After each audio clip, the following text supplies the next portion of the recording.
I walked into the stable. I never saw his big tool move like that before, an effect I know have on him. I moved closer and began to work with him. That was a night I'll never forget. Now back to when I first met Ember, my incredible horse, my rock.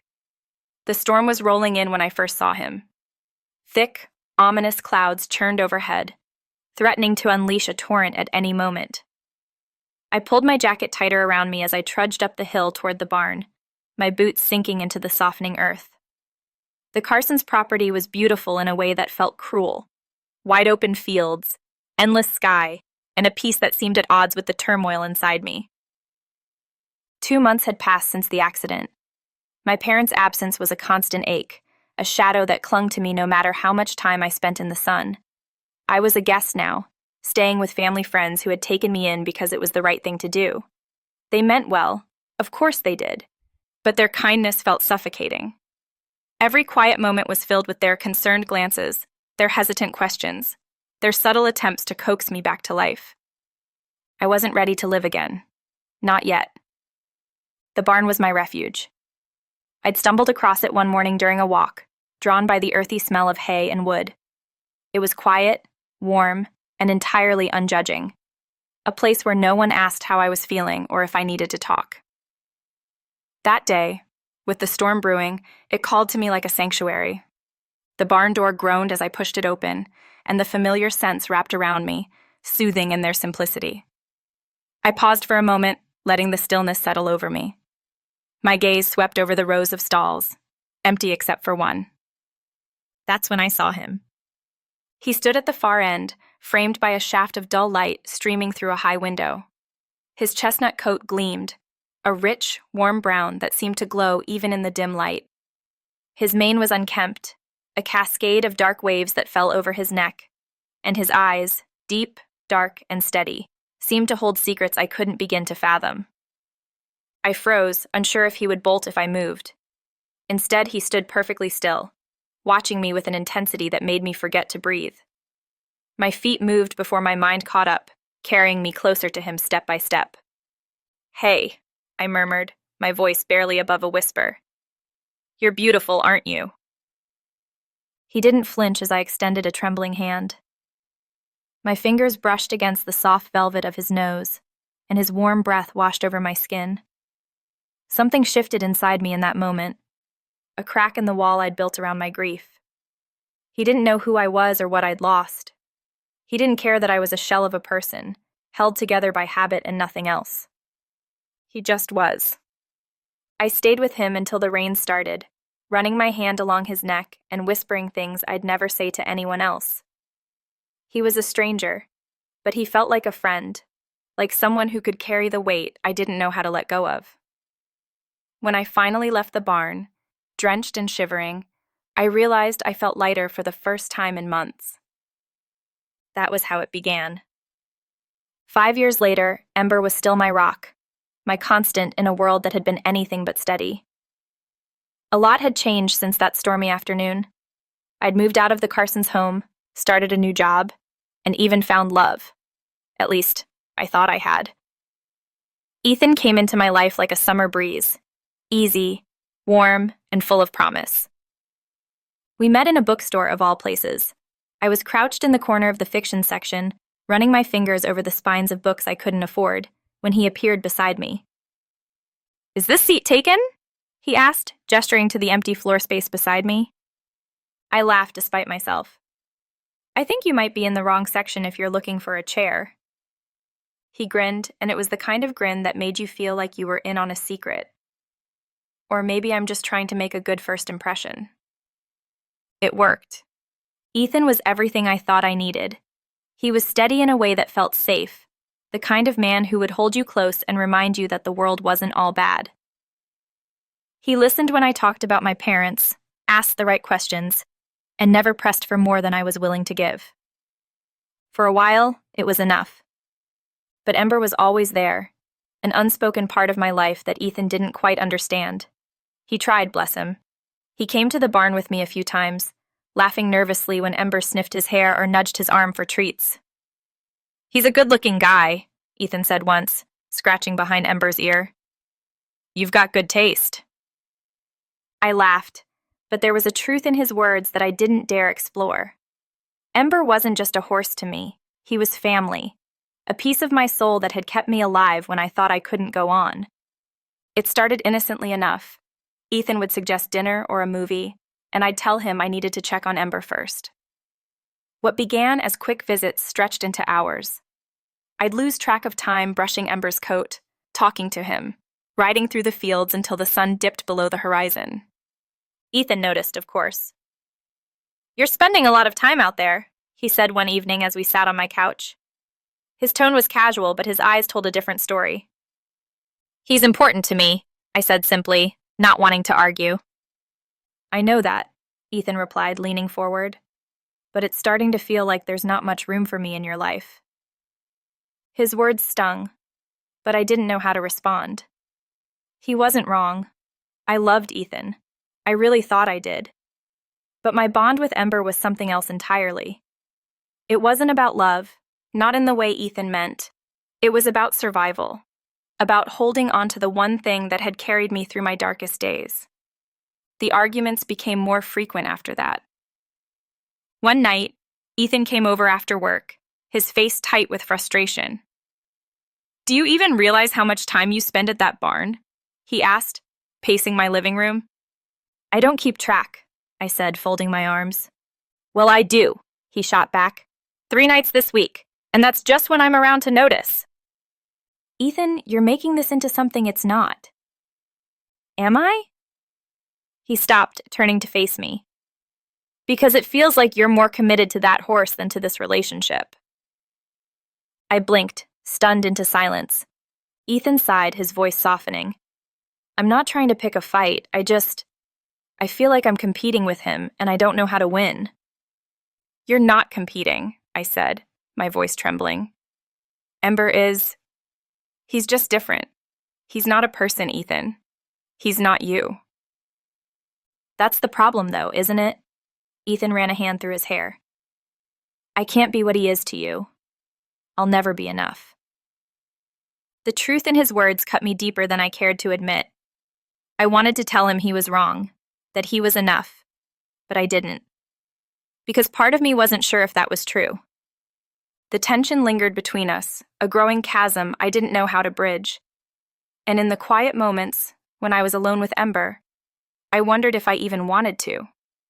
Ethan's frustration simmered for weeks, bubbling under the surface in the form of tense silences and forced smiles. I thought if I ignored it, it might fade, that he would let it go. But I underestimated how much he cared, or how much my actions had begun to hurt him. The breaking point came on a Sunday afternoon. Ethan and I were supposed to spend the day together, hiking a trail he'd been talking about for weeks. But I'd gone to the barn that morning to check on Ember, and as usual, one thing led to another.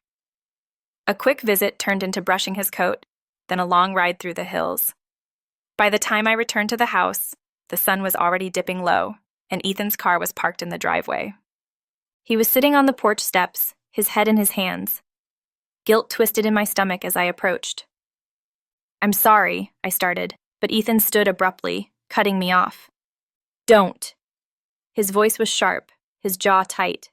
"Don't apologize unless you mean it." "I do mean it," I insisted, but even as I said it, I felt the hollowness of the words. I lost track of time. "Of course you did," he snapped. "You always do when it comes to him." "Ethan." "No, let me finish." He stepped closer, his eyes blazing. "I've tried, okay?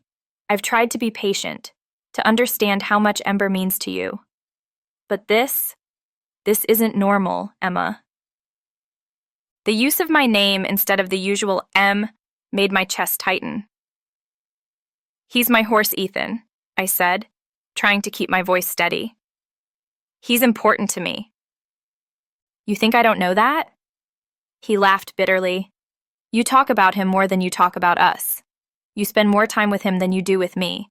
Sometimes I feel like I'm in a relationship with a ghost because you're never fully here." "That's not fair," I argued, my voice rising. "You knew how much he meant to me when we started dating." "I thought I did," Ethan said quietly. "But I didn't realize I'd always come second to him." The weight of his words hung between us. I wanted to deny it, to tell him he was wrong, but I couldn't. Because deep down, I knew there was truth in what he was saying. Ember wasn't just a horse to me.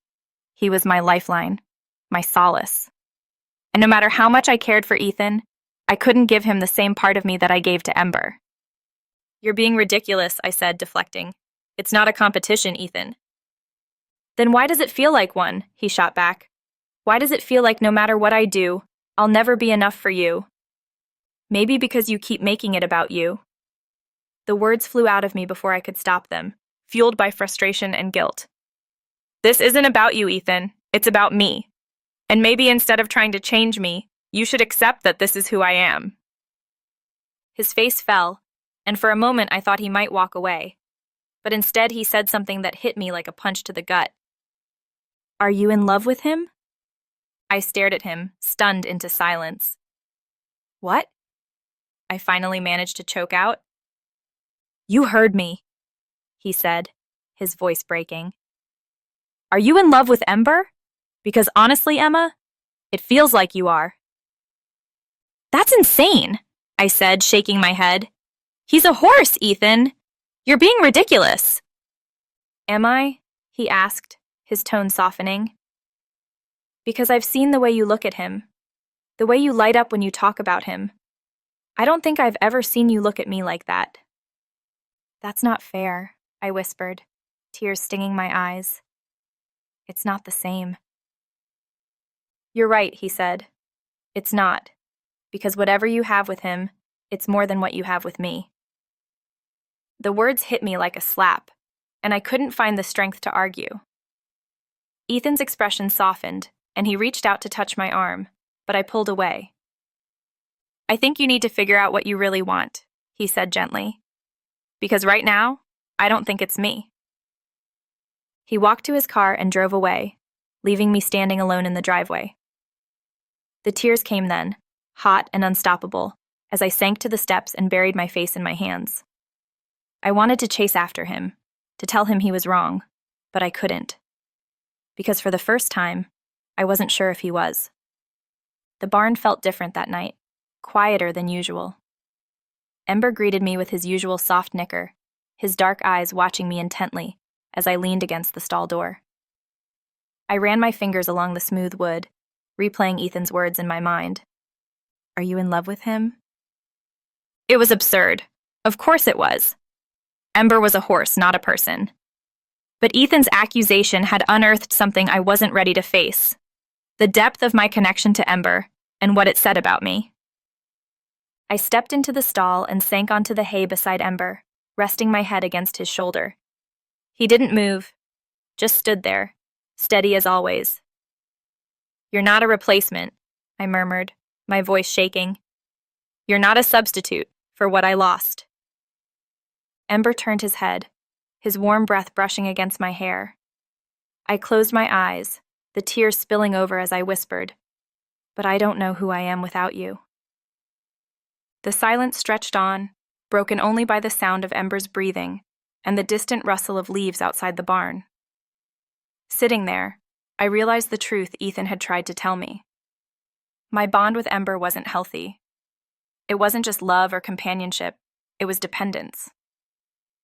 I had leaned on him so heavily that I didn't know how to stand on my own. The barn was quiet except for the steady rhythm of Ember's breathing.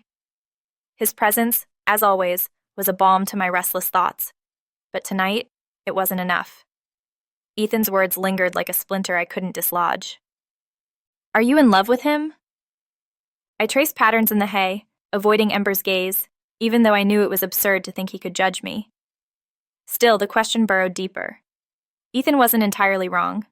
There was something about my connection to Ember that went beyond what most people would understand. But love? Not the kind Ethan was suggesting. It wasn't romantic or even human. Ember was something else. "You've been my everything," I whispered, the words trembling as they left my lips. "You've seen me at my worst, and you didn't leave. You don't ask for anything except to be fed and cared for. It's easy with you." Ember turned his head toward me, his dark eyes calm and understanding in a way that made my throat tighten, It was easy with him, too easy. With Ember, I didn't have to explain myself, didn't have to worry about being enough. But with Ethan, with people, it was hard, messy, imperfect. I leaned into Ember's shoulder, the warmth of his body grounding me as the tears came again. I don't know how to do this, I admitted, my voice barely audible. I don't know how to let you go. I don't know how to love anyone else without feeling like I'm betraying you. The days after Ethan's accusation passed in a haze. I went through the motions of my life, work, errands, tending to Ember, but everything felt off-kilter. Ethan didn't call and I didn't reach out. I told myself I was giving us space, but deep down I knew I was avoiding the conversation we both needed to have. At night, the loneliness crept in. I'd stare at my phone, willing it to light up with a text from Ethan, but it stayed stubbornly dark. I thought about messaging him, even opened the chat a few times, but the words never came. What could I say? That he was right? That I was broken in ways he couldn't fix? Instead, I buried myself in the barn. Ember became my refuge once more, the one place where I didn't have to think about Ethan or the gaping hole he'd left in my life. But even the barn didn't feel the same. Ethan's absence was a shadow that followed me everywhere, a constant reminder of the rift I couldn't seem to bridge. One evening, as I brushed Ember's coat, I heard footsteps behind me. My heart leapt, hoping it was Ethan. But when I turned, I saw Mrs. Carson standing in the doorway. Her kind face was lined with worry, her hands clasped in front of her. "Emma," she said softly, "do you have a minute?" I nodded, setting the brush aside and stepping out of the stall. Mrs. Carson had been like a second mother to me after my parents died, and her presence was both comforting and unnerving. I knew she could see right through me. She led me to a bench outside the barn, where we sat in silence for a moment. Finally, she spoke. "I saw Ethan leaving the other day. He looked upset." I stared at the ground, my fingers twisting in my lap. "We had an argument." Mrs. Carson nodded, her expression gentle but probing. "You've been spending a lot of time here lately." "I always do," I said defensively, but even as the words left my mouth, I knew they sounded hollow. "I know how much Ember means to you," she said, her voice steady. "I know he's been your anchor through everything, but sometimes, when we hold on too tightly to one thing, we close ourselves off to everything else." Her words hit me like a punch to the gut.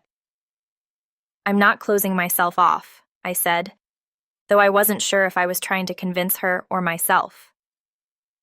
Mrs. Carson placed a hand on mine, her touch warm and grounding.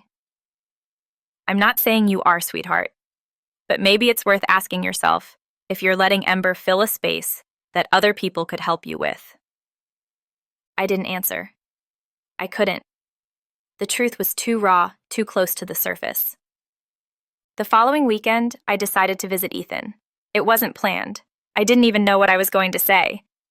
But I couldn't keep avoiding him. The weight of our unresolved argument was crushing me, and I knew I owed him more than silence.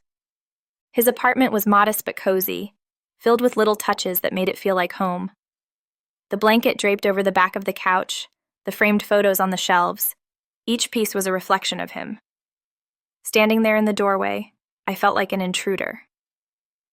Ethan opened the door, his expression shifting from surprise to something guarded. "Emma," he said, stepping aside to let me in. "I wasn't expecting you." "I know," I said, twisting my hands together. "I wanted to talk." He nodded, gesturing for me to sit. The air between us was thick with unspoken words, and for a moment, neither of us spoke. Finally, I broke the silence. "You were right," I said, my voice barely above a whisper. Ethan's brow furrowed. "About what?" "About everything," I admitted. "About Ember, about me. I've been using him as a crutch, and it's not fair to you." His shoulders sagged, and he ran a hand through his hair. "Emma, I don't want to be the bad guy here. I'm not asking you to give up Ember. I just want to feel like I matter to you." "You do matter," I said quickly. "But I don't know how to do this. I don't know how to let people in without feeling like I'm losing something." Ethan reached across the table, his hand covering mine. You're not losing anything, Emma. You're gaining. But you have to want it. You have to let yourself want it. His words cut through the noise in my head, and for the first time, I felt the truth of them. Ember had been my lifeline, my safety net, but he couldn't be everything. I needed to learn how to stand on my own, how to let other people in without feeling like I was betraying the part of me that still clung to the past. I don't know if I can, I admitted, my voice trembling, but I want to try. Ethan squeezed my hand, his expression softening. That's all I'm asking. The weeks that followed weren't easy. I started spending less time at the barn, forcing myself to step out of the bubble I'd created around Ember and me. It wasn't that I loved him any less. If anything, my love for him felt stronger, more grounded. But I realized that love didn't have to mean exclusion. It didn't have to mean choosing one over the other. The moon hung low in the sky, its pale light spilling over the fields like a silvery mist. The barn was quiet except for the occasional rustle of hay and the soft sounds of Ember shifting in his stall. I'd come here late tonight, drawn by a pull I couldn't quite explain. Ethan and I had shared dinner earlier, a quiet, tentative affair where every word felt loaded with unspoken thoughts. I'd felt stifled, suffocated by the effort of trying to navigate emotions I still didn't fully understand. So I'd come to the barn, my sanctuary. The wooden door creaked as I slipped inside, and Ember greeted me with a low nicker, his warm, familiar sound cutting through the tension I hadn't realized I was holding. I smiled faintly, stepping closer to him. Hey you, I murmured, reaching out to stroke his nose. His coat was warm beneath my fingers, smooth and alive. Did you miss me? He nudged my shoulder in response, his breath warm against my neck, and I let out a soft laugh. It was always like this with Ember, no pretense, no need to hide. He accepted me as I was, without question or expectation. I opened the stall and stepped inside, sinking onto the hay beside him. Ember shifted closer, his large, steady presence grounding me in a way that nothing else could. For a while, we sat in silence, the kind of silence that felt full rather than empty. I leaned my head against his shoulder, closing my eyes as his warmth seeped into me. You've always been here for me, I whispered, my voice barely audible. Even when I didn't know how to be here for myself. Ember's ear flicked as if he were listening, and I felt a lump rise in my throat.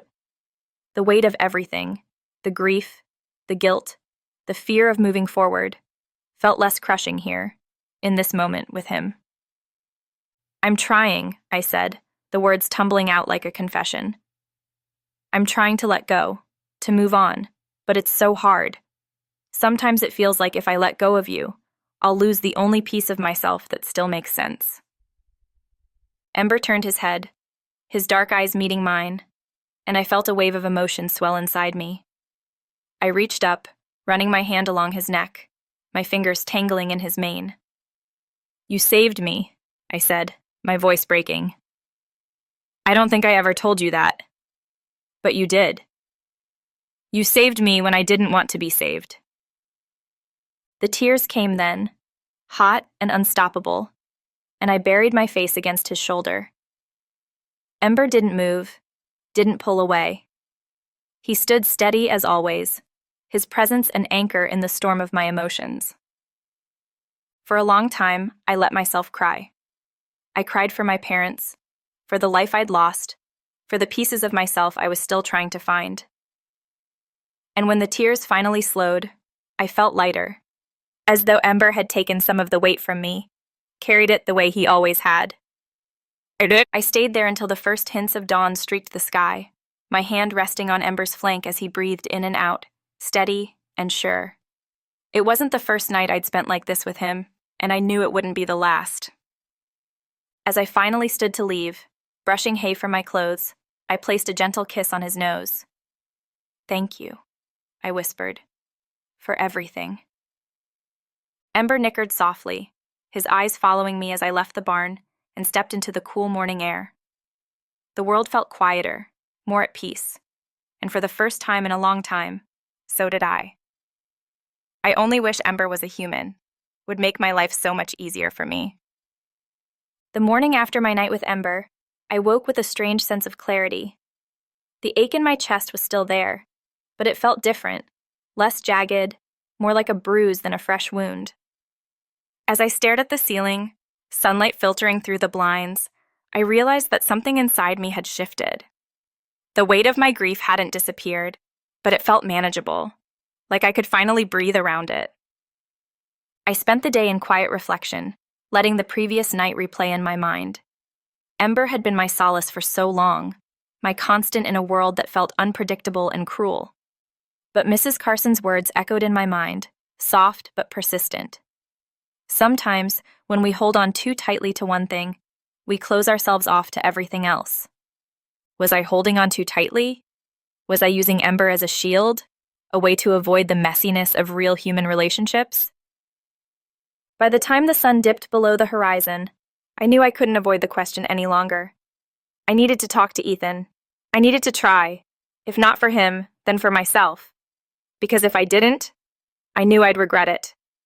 I called Ethan that evening, my heart pounding as the phone rang. When his voice came through the line, quiet and cautious, I felt my throat tighten.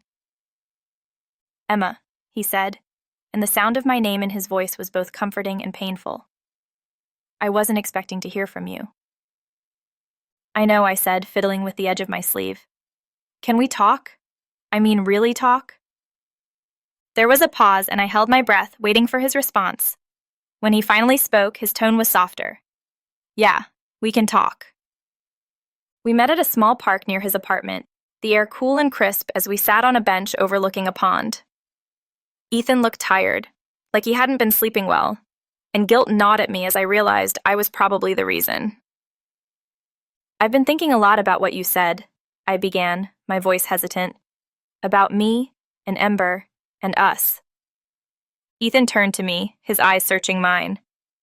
"And?" "You were right," I admitted, the words tumbling out in a rush. "I've been holding on to Ember so tightly because I'm afraid of losing the part of me that still feels connected to my parents, afraid of moving forward and leaving them behind. And in doing that, I've been shutting you out." Ethan's expression softened, but he didn't interrupt, letting me continue. "I don't know if I'm ready to let go of that connection," I said, my voice trembling. "But I don't want to lose you either. You're important to me, Ethan. And I want to figure out how to make this work, if you still want to." For a moment, he didn't respond, his gaze fixed on the water. Then he turned to me, his hand reaching out to cover mine. "I never wanted to make you choose, Emma. I just needed to know that there was room for me in your life." "There is," I said quickly. "I know I haven't shown it, but there is. And I'm going to try to be better at showing it." Ethan's smile was faint, but it was there. That's all I've ever wanted. The weeks that followed weren't perfect, but they were progress. I made a conscious effort to spend less time at the barn, not because I loved Ember any less, but because I wanted to create space for Ethan and for myself. I started going to therapy, something Mrs. Carson had suggested months ago, but I'd always brushed off.